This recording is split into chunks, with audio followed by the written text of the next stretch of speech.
warahmatullahi wabarakatuh. Waalaikumsalam warahmatullahi wabarakatuh. Al-Fatihah. A'udzubillahi minasyaitonir rajim. Bismillahirrahmanirrahim. Alhamdulillahi rabbil alamin.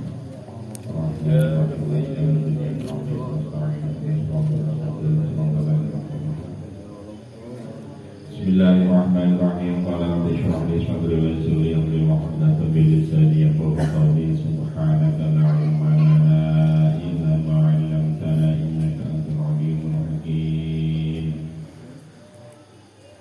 Bismillahirrahmanirrahim. Nahmaduhu wa nasta'inuhu wa nastaghfiruh wa na'udzu billahi min shururi anfusina wa min sayyiati a'malina. Malam ini kita akan melanjutkan hadis yang kedua. Kemarin belum sempat tuntas, cuman nanti hadis yang ketiga ini hampir sama, tetapi saya baca dan saya jelaskan sedikit. Kemarin sudah kita bahas tentang Islam, iman. Jadi ceritanya pada saat kemarin itu malaikat Jibril datang dengan wujud manusia, tanya tentang Islam, kemudian tanya tentang iman. Semua itu dijawab oleh Kanjeng Nabi. Kemudian yang selanjutnya, Bismillahirrahmanirrahim. Qala fa'akhbirni 'anil ihsan. Qala dawu sapa rajul iki wong lanang malaikat Jibril. Fa'akhbirni, critanana jenengan wahai Kanjeng Nabi ni ingsun 'anil ihsan, saking ihsan. Ihsan itu apa? Qala sapa Nabi, anta'budallah ka'annaka tarah fa in lam takun tarahu fa innahu yaraka. Ihsan itu anta'budallah, yang to nyembah sapa sira Allah ing Gusti Allah, ka'annaka kaya-kaya sak temene sira iku tarahu ningali sapa sira ing Allah.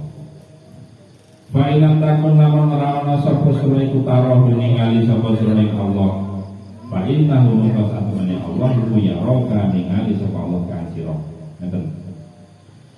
Jadi ihsan itu kita nyembah ning Gusti Allah, dan nyembah itu yang ibadah mahdhah utawa ibadah baru mahdhah.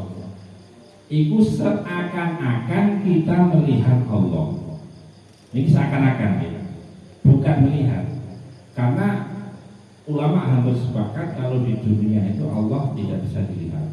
Kalau di akhirat semua sepakat, di akhirat bisa dilihat. Wujuhu yawma idzin nadhirah ila rabbiha nadhirah. Boleh di akhirat bisa, di surga. Tetapi di dunia tidak bisa. Tapi ada sebagian ulama yang mengatakan boleh, khilaf katanya. Nah, seakan-akan engkau melihat Allah. Jadi misalkan sholat itu seakan-akan bisa melihat Allah. Tapi ngeten, apapun yang kamu pikirkan yang terlintas di dalam pikiranmu, kok ada wujud jendering Gusti Allah, berarti Allah bukan seperti itu. Namanya seakan-akan itu bukan melihat. Aku koyok terus sampeyan, berarti butuh sampeyan seperti itu. Kan seakan-akan, ikukan maka itu namanya kamani. Oleh karena itu, ini makomnya makom musyahadah. Musyahadah itu orang itu akan buka hatinya, musyahadah bisa melihat Gusti Allah sama Rasul. Lihat dengan hati. Tapi itu mau tetap Allah itu mukhalafatul hawadis, berbeda dengan yang baru atau makhluk. Jadi apapun yang terlintas dalam pikiranmu, apapun yang kamu gambarkan, berarti Allah bukan itu. Nah ini kan angel dibayangin. Ya, memang angel, maka musyahadah ini angel. Lek gak iso yang pertama masih kedua wae. Lek gak iso wae lam takun tarah, bayangin wae mung gak iso, ya fa innahu yaraka. Gusti Allah meningali roh awake dhewe. Itu yang paling rasional yang bisa kita gapai sekarang. Jadi lek awake dhewe mlaku-mlaku ning dalan, ana cewek dhewe, ya Allah Gusti Allah roh iki dicatet. Lah akhire gak sida maksiat ngono. Ana pelem mateng-mateng enak sawangane. Tapi krana Gusti Allah roh awake dhewe nek ati Gusti Allah roh gak dicara aja maksiat, aja nyolong, jangan mencuri. Nah, niki makom muraqabah. Lah makom muraqabah niki ya iso digaet, iso digayuh, tapi jarang wong sing waspada terus. Ya kadang-kadang waspada, kadang-kadang ya lali jeneng manungsa. Ya lali ya istighfar, iso waspada ya alhamdulillah. Salat eling ya alhamdulillah, dene gak eling ya dikodhok. Lali dikodhok wis salat wajib. kecuali sholat sunnah nggak apa-apa. Bojo eling ya alhamdulillah gawe, gak eling ya gak apa-apa. Gak apa-apa timbang sementara. Nah, niki makom ihsan. Makom ihsan itu ngoten niku. Jadi muraqabah itu hakikatnya makom ihsan. Muraqabah itu ya pokoknya terus merasa diawasi Allah. Allah selalu hadir di dalam apapun yang kita lakukan. Hari ini sampai ini penjabaran ini itu wajah muraqabah. Sampai wonten wali niku lunggul senden itu gak wani. Merasa isin nih Gusti Allah. Kok senden enak-enak meneh. Merasa terus Allah itu melihat saya, maka muraqabah. Lah berarti awake dhewe muraqabah kan gak teko ati temen to. Jadi Gusti Allah iya roh kamu tapi payah turu ya turu kan. Kalau Pak Rasulullah Allah aduh sik ngantuk ya harus turu terus. Tanang ini lho baca. Nah itu ya gak apa-apa. Iman itu kan ana sing tebel, ana sing tipis, kan ana sing imane tinggi, sing gak mesti. Jadi pada pokok dipercaya sing wajib-wajib dilakoni niku pun sae. Wis. Niku ihsan. Kala kemudian mengucap sapa rajul, laki-laki tadi berkata, "Fa akhbirni wahai Muhammad, ceritakan kepadaku anis saat tentang kiamat." Kala sabda Nabi, "Mal mas'ul anha bi'alam minas sa'il." Tidak ada orang yang bertanya tentang kiamat yang lebih paham daripada orang yang bertanya. Artinya apa? Artinya Kanjeng Nabi itu gak ngerti kapan kiamat. Kanjeng Nabi ditanya malaikat Jibril itu gak paham, gak ngerti kapan itu kiamat. Maka ono zaman saiki kiamat kurang 2012 ini. Kalau semuanya habis kiamat, jangan percaya. Oh Kanjeng Nabi kok gak perlu. Nah, kabar terbaru sama berita ekonomi 2023 akan ada resesi besar-besaran, PHK besar-besaran. Aku delok kayak kanjeng pangeran ya wong iki jenengan. Ya sudahlah, kalau memang terjadi biar terjadilah yang terjadi. Nah, kan lagunya apa ya? Biar terjadilah. Ya biar sudah. Kok akan itu Gusti Allah. Itu Gusti Allah rasa khawatir. Oh, dia Gusti Allah. Nah, jadi tidak ada orang yang tahu besok itu akan terjadi apa, kiamat kapan, tidak ada yang tahu. Dan wa mata dinafsu mada taksibu ghadan. Tidak ada orang yang tahu besok itu akan apa yang akan dilakukan besok apa, tidak ada yang tahu. Wa mata dinafsu bi ayatin tamut, dan orang tidak akan tahu di mana bumi itu dia akan mati itu di mana, tidak tahu. Kanjeng Nabi enggak dimengerti oleh Gusti Allah.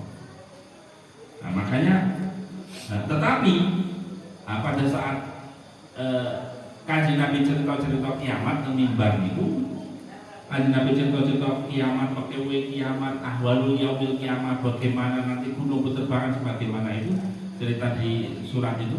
Idza zulzilatil ardu zilzalaha wa akhrajal ardu. Itu kan cerita kiamat itu. Gunung-gunung berterbangan, tsunami dan semuanya itu, gempa bumi.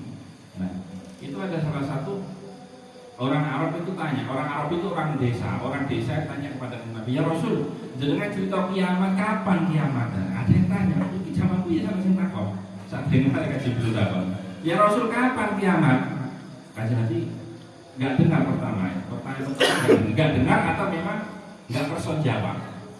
Kemudian takon lagi, "Ya Rasul, jenengan cerita kiamat, sahabat banyak yang nangis, kapan sebenarnya kiamat?" Nah, namanya Kanjeng Nabi jawabnya enggak dijawab karena kan jawab enggak dimengerti kan Gusti Allah. Apa jawabannya? Apa yang kamu siapkan untuk menghadapi kiamat? Jawabannya dibikin pertanyaan sama Kanjeng Nabi. Jadi karena kita tidak tahu kapan kiamat, maka yang terbaik adalah apa yang saya siapkan untuk kiamat. Sama pertanyaan ini, kita nggak tahu rezeki kita seberapa, kita dapat rezeki dari mana saja. Karena kita nggak tahu, ya wis pokok usaha jemput rezeki di mau. Perkara kasil gak kasil wis Gusti Allah sing rezeki. Jadi orang Islam itu ya gak pangku tangane ngomah weliangan santai-santai gak kerja, itu bukan seperti itu. Karena kita nggak tahu rezeki kita dari mana, datangnya piye caranya, ya usaha. Model ini mau kiamat datang kita nggak tahu, ya apa yang kita siapkan untuk kiamat, ya itu yang terbaik. Nah, ini. Bismillahirrahmanirrahim. Lanjutkan. Niki malaikat Jibril tanyakan ke Nabi tentang kiamat. Orang yang bertanya tidak lebih. Orang yang bertanya adalah orang yang paling tahu tentang kiamat. Kemudian kalau sahabat Jibril, Pak Akhbirni an amaratiha, wis nek nanti kiamat, ceritakan kepadaku tanda-tanda kiamat. Amarati tanda-tanda. Qala sahabat Nabi, antalidal amatu rabbataha.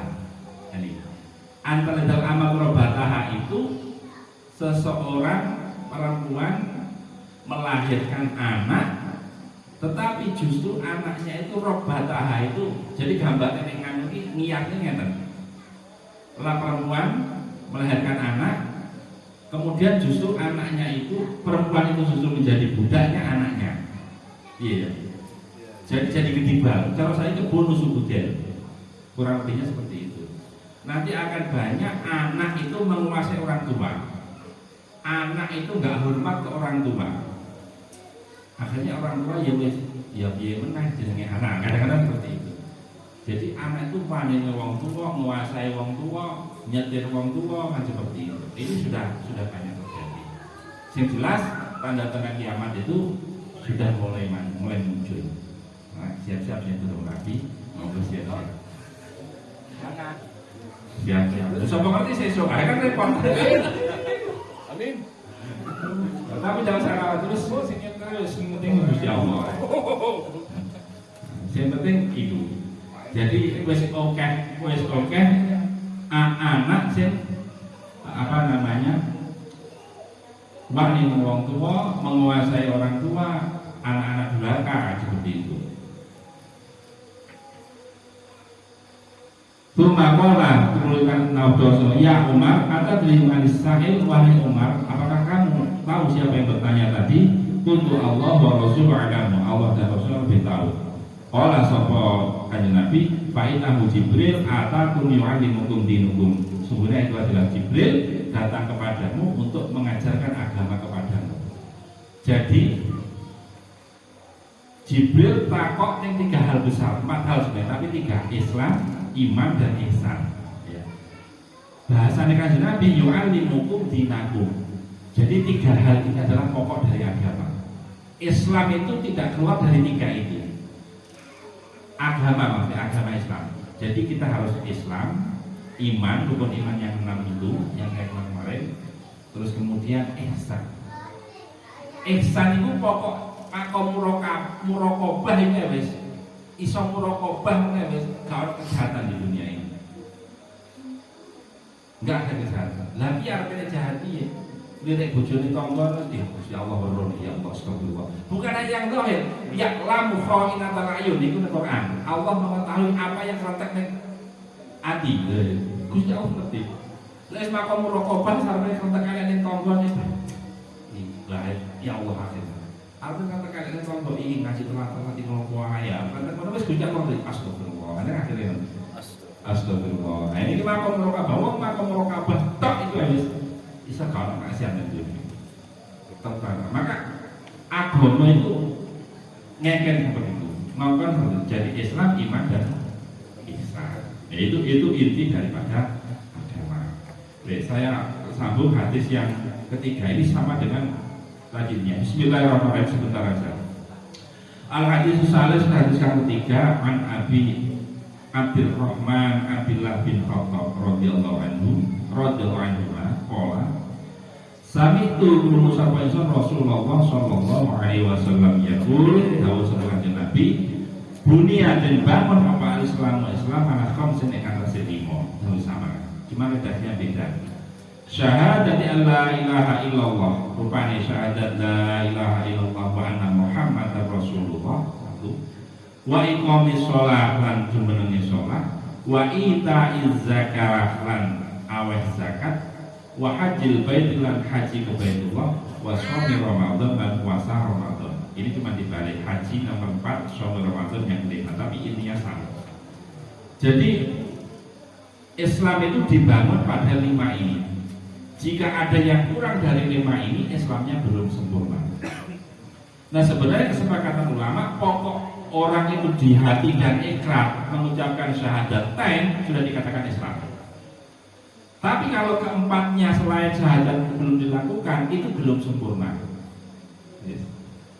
Misalkan wong syahadat tapi gak gelem sholat, percaya Allah, percaya kan Nabi, percaya itu Islam, tapi gak gelem sholat, itu tetap Islam, tapi Islam fasik. Fasik itu dari seksi yang gak sah, orang pernikahan dari seksi yang gak sah seperti itu. Nah, niku Islam. Nah, kemudian sholat yang paling utama karena dalam sebuah hadis qala sallallahu alaihi wasallam as-sholatu imaduddin faman aqama faqad aqamati. Sholat itu cakai agama. Jadi ngeten. Orang itu sholatnya pen 5 waktu itu bagaikan rumah cakai komplit. Jadi agamanya kuat. Bisa disimpulkan uang itu kuat gak agamane delok sholate. Lek sholate subuh gak tahu sholat, ya gak tahu dikodok, berarti sayang. Cara cagak 5 ilang siji ya rada miring. Engko lek subuh karo dhuwur sing gak tau salat, miringe luwih nemen. Apa meneh dan zaman ing desa kan ono salate setahun 2 kali, Idul Fitri, Idul Adha. Selainnya gak ketemu ning masjid, tapi Idul Fitri ono ning ngarep dhewe.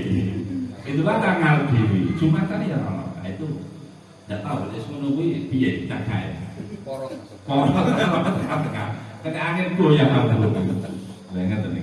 Nah, sholat itu ibadah jenah. Sholat itu dalam hadis lain awal ma yuhasabu bil aqwal sholat. Yang pertama dihisab nanti ditanyakan pertama Allah itu sholat. Idza sholuhat sholat, sholuhat amalukum. Jadi pertama sholat itu api. Aroni, sholatnya bagus, jamaah mushola, api. Ya wis nek kalau disab api kabeh swarga. Ngoten niku. Amin. Lek sholatnya kena api, lainnya jangan api. Enak kan? Nah, api. Padha awake dhewe tok. Cewek umpayu ayo iki. Wis dalan mikir lainnya api.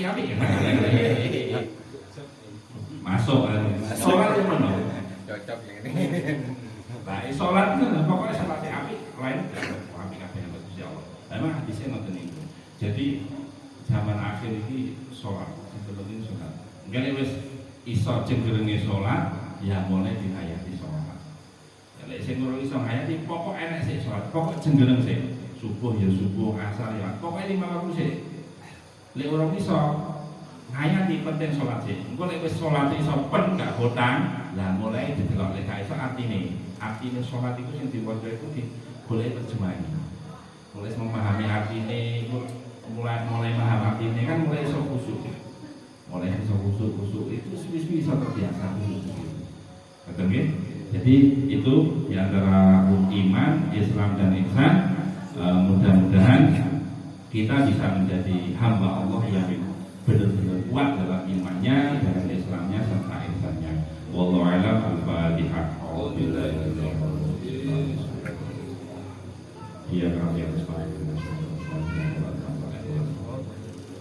Assalamualaikum warahmatullahi wabarakatuh.